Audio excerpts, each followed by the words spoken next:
Иван Петров, архитектор из Москвы, по ошибке открыл не ту дверь в гостинице «Вега Грэнд» в Хельсинки. Вместо своего номера он оказался в комнате Анны Куань, генерального директора корпорации «Арктеч», женщины-легенды, о которой на конференции говорили вполголоса. Она стояла босая, с чашкой кофе в руках, и лишь едва заметно вздрогнула. «Что вы здесь делаете?» «Простите, ошибся этажом». Он вышел, но чувство неловкости преследовало его всю ночь. На следующий день Анна выступала на конференции, уверенно, хладнокровно, будто не было вчерашней встречи. После ее доклада она подошла к Ивану. «Завтра ваш отдел презентует проект. Не перепутайте двери». Но уголок губ дрогнул. Почти шутка. Вечером, когда участники расходились по номерам, Иван вышел подышать ночным воздухом. Он позвонил дочери, Лизе, и слушал ее рассказ о книжке перед сном. В этот момент он услышал шаги.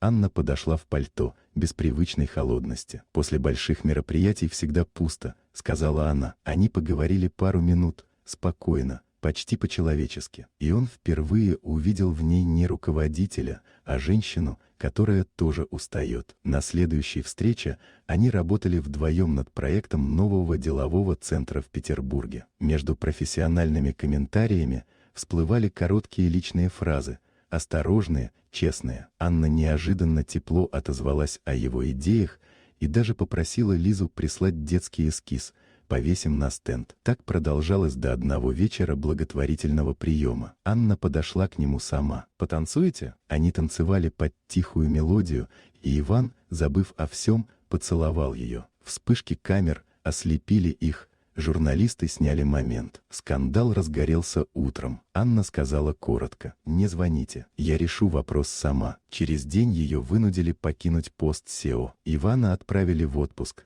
а затем предложили уйти. Он принял решение. Семья важнее карьеры. Пока он разбирался с документами, Анна исчезла из новостей. Однажды вечером она появилась у него дома в Москве.